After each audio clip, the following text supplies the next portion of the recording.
semuanya, pada tanggal 21 Oktober 2025, kami mahasiswa tahun pertama Universitas Airlangga mengadakan field study ke Kampung Kue. Letaknya di Jalan Rungkut Lor 2, Kelurahan Kalirungkut, Kecamatan Rungkut, Kota Surabaya. Kampung Kue terkenal dengan aneka produksi kue basah dan macam-macam jajanan lainnya. Yuk kita simak vlog berikut untuk mengenal bagaimana awal mula Kampung Kue berdiri. Assalamualaikum warahmatullahi wabarakatuh. Halo semuanya, kami dari kelompok 6 akan mengadakan study di Kampung Kue. Awal mula berdirinya Kampung Kue tuh gimana sih? Kapan atau gimana? Gimana? Nah, gimananya itu dulu promotornya itu Bu Irul Mahfud Doa. Beliau itu paling nggak seneng kalau lihat cewek-cewek itu pada gibah. Pada gibah, petan-petan kalau dari dulu. Nah, itu Bu Irul itu punya beberapa gagasan. Ada yang bikin kue, ada yang bisa menjahit, ada yang banyak pokoknya. Terus akhirnya tercetus, kenapa bikin kue? Karena kalau bikin kue itu dapat uangnya itu lebih cepat. Ya toh? Hari ini bikin langsung dapat uang. Kalau menjahit kan tinggal nunggu itu jadi dulu baru kita dapat uang. Itu pun kalau udah terjual. Sekarang malah kebalik. Si ayah nggak kerja malah bantuin ibu di rumah bikin kue. Jadi yang kerja yang bantuin? Iya, dulu si kepala rumah tangganya kan si ayah bekerja di luar kan.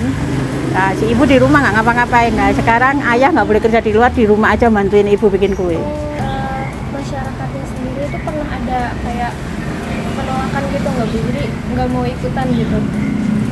Yang namanya babat alas itu nggak ada yang mudah. Nah, kalau kita babat alas kan kita pasti ada kena duri, terus serelok, terus apa gitu kan, pasti ada penolakan. Bahkan Bu Irul pernah di lokno istilahnya, alah kalau manfaatnya istilahnya ngono percuma itu kan. Terus akhirnya setelah punya nama, semua orang-orang yang dari luar itu malah pengen masuk ke Kampung Kue. Iya. Gitu. Tapi aku pengen tahu waktu ada penolakan itu apa namanya, respon supaya yakininnya tuh gimana? Kita sih meyakinkannya nggak lewat omongan, Mbak, langsung kita tindak.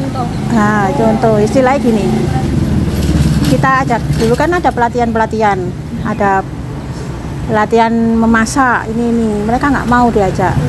Akhirnya menolak kan, kita tawari beberapa, kalau mau ikut dapat sangu istilahnya gitu lah. Sangu itu tadi ada yang kita patungan istilahnya, panitianya pengurusnya itu, terus ada yang istilah kita ya wis nanti kalau yang ikut dapat nasi istilahnya gitulah. Itu sebenarnya kita pengurusnya yang bikin gitu loh, untuk menarik minat mereka kan. Terus kalau udah yang nggak mau ikut ya udah nggak apa-apa, ditinggal aja gitu. Sekarang kita pokoknya harus yakin istilahnya, maju terus. Setelah mereka lihat hasilnya kan tanpa disuruh pun mereka aku mau Bu lah gitu. Jadi kebentuk itu warga setempat. Iya, warga setempat berperan aktif. Warga setempat itu peran aktif nggak atau cuma beberapa aja yang barangkali jualan? Awal-awal dulu nggak ada Mbak yang buka meja gini di depan, nggak ada. Jadi semua konsumen istilah pelanggan itu langsung datang ke rumah masing-masing gitu. Jadi langsung ngambil di rumah.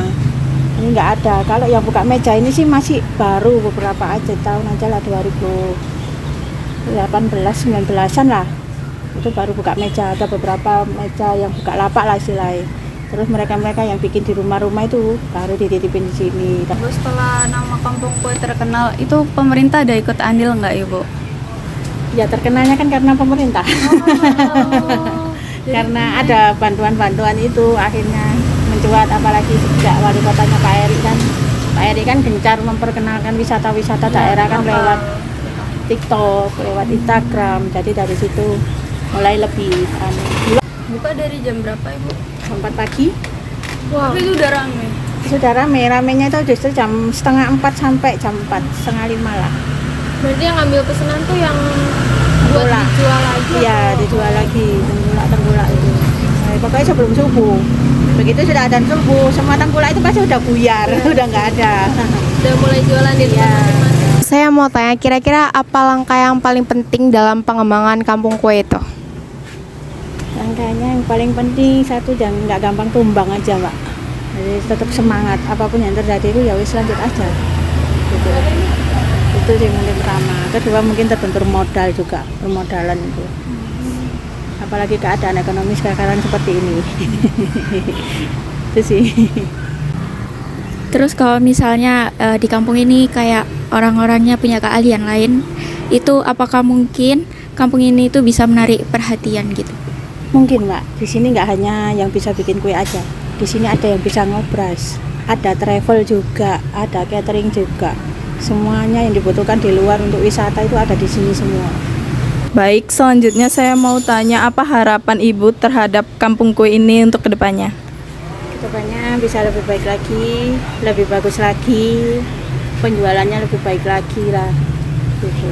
Lebih terekspos lagi keluar kalau bisa sampai luar negeri. Amin. Amin. Oke, nah itu sedikit wawancara dari kita.